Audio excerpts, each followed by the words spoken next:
Avant-propos du professeur Hassan Seck. Après Charifou, fin de la nuit en 1999, un arabisant entre presse et pouvoir en 2004, et réplique à ceux qui interdisent la poignée de main entre l'homme et la femme, voilà que s'annonce un nouvel ouvrage de Sidi Lamine Niasse s'inscrivant dans la même veine que les précédents, à savoir l'information correcte et précise, des débats élevés sur des problèmes controversés, l'éducation générale des concitoyens non avertis portant sur des questions politiques, sociales et religieuses qui les intéressent. Il n'est pas nécessaire d'insister ici sur la présentation de l'auteur largement faite par Amadou Mahtar Mbow dans sa préface et l'ouvrage. Un arabisant entre presse et pouvoir. Je ne m'hasarderai pas non plus à faire un développement sur le rôle de l'information dans le monde actuel où elle constitue un vecteur incontournable de progrès dans tous les domaines. L'ancien directeur général de l'UNESCO, dans sa préface citée plus haut, en parle avec la conviction de quelqu'un qui a mené des combats épiques pour éviter la marginalisation définitive des pays en développement. Mais je ne peux omettre de souligner que cet arabisant journaliste, qui dame le pion dans la langue de Molière à main de ses confrères de formation uniquement francophone, loin de se contenter de son métier de collecteur et diffuseur d'informations, se double, heureusement, d'un écrivain déjà remarquable par sa production toujours bien accueillie par les lecteurs sénégalais. Maître dans l'art de choisir les faits les plus signifiants, de les classer avec rigueur, de les faire parler par une plume habile à faire ressortir les finesses et nuances dans leur contexte. Sidi Lamine Niasse est un prédicateur, un enseignant, un pédagogue, historien du présent, dont l'œuvre s'enrichit de jour en jour pour constituer demain les matériaux d'une bonne histoire du Sénégal. Le présent ouvrage traite des conflits politiques au sommet dans notre pays où de telles situations ne sont pas rares. Que les sommités politiques, d'abord amis, en raison de bienfaits réciproques en direction de l'un et de l'autre, deviennent par la suite des ennemis se souhaitant mutuellement l'humiliation et la mort sur terre et l'enfer le plus terrible dans l'au-delà, voilà qui s'est produit plusieurs fois au Sénégal. Sans aller jusqu'à Blaise Diagne et Ngalandou Diouf, à celui-ci et Lamine Gueye, on peut, dans les 60 dernières années de notre histoire, citer deux cas majeurs avant la crise actuelle. Celui qui a opposé Lamine Gueye et Senghor et qui s'est terminé par une réconciliation bénéfique pour le pays, et celui qui mit face à face Senghor et Mamadou Dia et qui, finalement, a valu au Sénégal et à beaucoup de ses partisans un long emprisonnement dans une des régions alors réputées parmi les plus difficiles du Sénégal. Évidemment, comme aujourd'hui, le peuple sénégalais s'en est trouvé profondément divisé au point de mettre en danger la stabilité de l'État en construction. Entre ces crises majeures se trouvent intercalés des troubles qui, pour être moins graves, n'en ont pas moins été source d'une division profonde des Sénégalais, se regroupant derrière tel ou tel leader jusqu'au sein d'un même parti politique. S'y ajoute l'intrusion, plus ou moins déclarée en politique, de grandes familles maraboutiques entrant à leur tour en rivalité plus ou moins sourde sur des questions non religieuses. En somme, les rivalités consubstantielles à la politique se manifestent partout où il existe une parcelle de pouvoir à conquérir ou à garder. Le dicton africain n'a pas tort de dire que le pouvoir ne se partage pas et ne se prête pas. Et plus sont importants les enjeux, plus sont graves les conflits en résultant, pouvant aller jusqu'au meurtre, en tout cas presque toujours à la mort politique du perdant. La crise actuelle présente cependant de fortes singularités qui la distinguent de toutes celles du passé en obligeant les protagonistes à combattre sur deux fronts.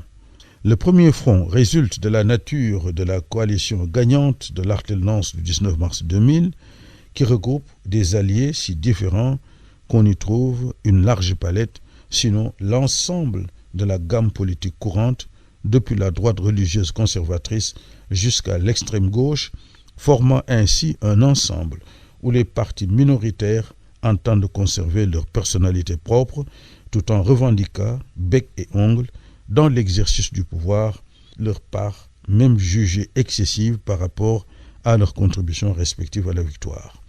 Or, le parti dominant de la coalition, le PDS, n'aspire qu'à phagocyter le plus d'alliés possible. Dans le passé, des alliances regroupant des partis d'à peu près même couleur, ce front n'existait pas et les minorités finissaient par être tout simplement intégrées et digérées. Ce fut le cas pour le parti de Lamine Gueye dans l'UPS et aussi du PRA Sénégal par le PS. À l'intérieur de ce front d'origine congénitale, s'engage ainsi une guerre au contenu où chacun souhaite être préservé de ses amis pour se charger lui-même de ses ennemis. On comprend donc que ceux des alliés qui refusent de courber l'échine devant le PDS et son chef, ou qui regardent d'un peu trop près du côté du fauteuil présidentiel, les Ahmad Dansokho, Moustapha Niasse, Abdoulaye Bathily et autres, aient été si vite remerciés.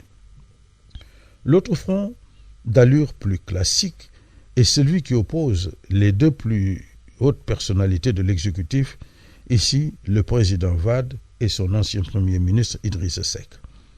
Son originalité réside dans le fait qu'au-delà des fonctions officielles de l'un et de l'autre, où les hautes institutions ont vocation d'arbitrer la lutte, les combats se situent ainsi à la même base de militants, ceux de la formation dominante de la CAP 21, le PDS, où chacun se déclare majoritaire et tient à le prouver, pourvu que ce ne soit pas au prix d'un discrédit de nos institutions républicaines. En tout cas, il faut craindre, avec l'auteur, que cette crise, qui n'en est qu'à ses débuts, n'ait des conséquences néfastes sur la marche de notre démocratie émergente. D'ores et déjà, elle agite tous les partis, ceux de la mouvance présidentielle comme ceux de l'opposition, ceux-ci tenant à dire leurs mots au Parlement, à la justice et dans la presse. Mais en réalité, c'est toute la société sénégalaise qui se trouve interpellée, au-delà des simples prises de position partisanes, pour une veille commune à la protection de nos acquis et du bon fonctionnement de nos institutions. Autant nous devons appuyer la lutte contre la corruption et pour la bonne gouvernance à tous les niveaux, autant chacune des hautes institutions de la République doit pouvoir fonctionner en toute indépendance sous la conduite d'acteurs compétents, patriotes, d'une droiture incontestable, ayant toujours présent à l'esprit qu'au-delà des contingences actuelles, le jugement de l'histoire, que le temps rend plus serein, peut sanctionner durement les défaillants en attendant celui infaillible de Dieu. Préambule. Multiculturalisme et intégration. Un intellectuel africain, musulman, se retrouve étranger parmi les siens. En Orient, d'où remontent ses origines culturelles, il est vu comme un homme étrange qui vient de loin. Il cherche frénétiquement à se frayer un chemin. Mais les seules opportunités qui lui sont offertes le prédestinent à la fonction de prédicateur. Dans cet Orient, où il est perçu en fonction de ce que renvoie son apparence, il est traité comme un homme figé qui débarque du Moyen-Âge et on lui parle comme s'il était un être mineur dans un langage haché et moqueur, orné de symboles et d'insinuations inintelligibles. Comment l'aurait-il compris alors qu'il est considéré par ses interlocuteurs comme un immigré incapable de décoder les messages? Il souffre de la solitude de celui qui se trouve loin de son pays d'origine, des siens, de sa culture et de ses us et coutumes. Valeurs auxquelles il reste nostalgique comme le serait un enfant orphelin à l'endroit de sa défunte mère. Ces sentiments qui brûlent les entrailles et lui réchauffent le cœur en le mettant dans un état de combat perpétuel entre l'exil et le retour. L'Orient reste pour lui la terre promise, le rêve de son cœur. Il l'imagine de loin tel un Eldorado à portée de main et perçoit ses habitants sous une forme angélique pourvus de qualités supérieures comme s'ils étaient des extraterrestres. Cependant, la réalité est tout autre, ce qui le maintient dans un espace de lutte perpétuelle entre le réel et le fictif. Il est ainsi coincé entre le désir de retourner d'où il est venu et de vivre là où l'invite son cœur. En somme, une lutte contre le cœur et son ego. Le cœur s'attache à l'Orient et à sa culture, alors que son ego refuse de rompre avec son passé, l'habitude étant une seconde nature.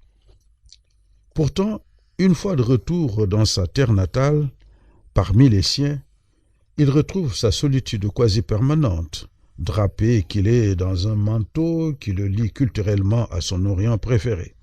Il est vrai que dans son pays natal, il a toujours été perçu comme un marabout potentiel ou un futur charlatan capable de faire des miracles. Ne vient-il pas de l'Orient, pays des talismans, des mots magiques et des prêches sous forme d'une rhétorique qui alterne promesses et menaces? C'est pourquoi il est toujours accueilli avec des mots pleins d'émotions, enveloppés de respect et de marques de référence excessives. Un vocable spécifique est inventé en vue de le caresser, de l'amadouer par moments et lui coller des sobriquets qui l'assimilent à un vieillard, un marabout ou un charlatan, selon les cas. Il est presque condamné à arborer le manteau maraboutique et à tenir en permanence un discours formaliste et dépassé.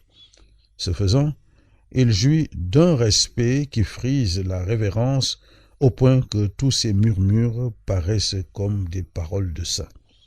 Il erre, perplexe, ballotté entre son ego et ses multiples dimensions, entre le sujet et l'objet, mais aussi entre le conscient et l'inconscient. Il navigue entre deux types de sociétés en tant que jeune enfant, adolescent, puis adulte. En fin de compte, le voici devant une alternative complexe, vivre en marge de la société ou porter son masque au risque de paraître névrosé. Face à ce dilemme, l'intellectuel se pose une question existentielle. Que faire? Le destin l'a poussé, malgré lui, à adopter une conduite qui est aux antipodes de ce qu'il aurait souhaité. Il ressemble à un voilier qui, une fois en pleine mer, se retrouve à la merci des vagues dans la tempête et perd tout contrôle. Ce fut chez lui le début de la révolte contre le régime politique en place. Il rejette du coup toutes les options socioculturelles qu'il considère comme l'émanation d'un mimétisme servile de l'Occident et qui se traduirait, en fin de compte, par une perte d'identité en faveur d'une autre culture et d'une autre conception du monde. Il constate que la société n'est plus qu'une pâle copie du modèle de société occidentale qui inspire sa façon de penser, d'être et d'agir. Il brandit sa révolte, aussi bien contre la société dominée que contre celle qui la domine par l'intermédiaire de la dictature des médias qui embrasse les différentes sphères audiovisuelles et écrites. Il ne ménage dans sa révolte ni la politique, ni ceux qui la pratiquent. Il les perçoit et les considère comme des valets de l'Occident. Il récuse le système économique jugé inégalitaire où le plus faible subit sans combattre la loi du plus fort. Il développe ainsi un discours pluriel en usant tantôt de la langue d'emprunt pour s'adresser à l'Occident, du Coran et de la Sunna pour parler aux arabisants, tantôt des langues locales bourrées d'anecdotes et d'adages. Dans ce flot, il est pris d'assaut par une multitude d'événements qui le manipulent comme une toupie avec son discours destiné à un public multiple. Pendant une trentaine d'années, il polarise tous les regards et devient un acteur incontournable dans les actes majeurs qui ont rythmé la vie sociopolitique de son pays. Cependant, il choisit de tout son parcours quelques événements illustratifs dans lesquels il a joué le plus grand rôle afin de les immortaliser par la plume. Ce faisant, Il ne souhaiterait pas que ces grands événements repères deviennent l'objet de simples comptes oraux, moyen privilégié de restitution de l'histoire dans un pays de civilisation orale. Ces faits sont confinés dans 5 ouvrages ainsi intitulés « Le système islamique, dimension et perspective »,« Charifou ou la fin de l'obscurantisme »,« Un arabisant entre presse et pouvoir », Arguments pertinents en réponse à ceux qui interdisent aux hommes de saluer les femmes de la main, Abdoulaye Wade, un président par défaut. Ces opuscules sont traduits et compilés dans un seul ouvrage qui porte un titre évocateur, L'étranger parmi les siens. Il s'agit d'un clin d'œil, une sorte de retour à la case départ à travers des événements, des récits et des prises de position dans un contexte typiquement local, le tout s'étant déroulé dans un pays africain, le Sénégal. Espérons que ces récits puissent servir de contribution à l'échange et d'introduction au dialogue tant attendu entre les fils d'une même nation et d'une seule culture, celle de la Oumma islamique qui, après avoir fait face à la colonisation, vit à l'ère de la mondialisation.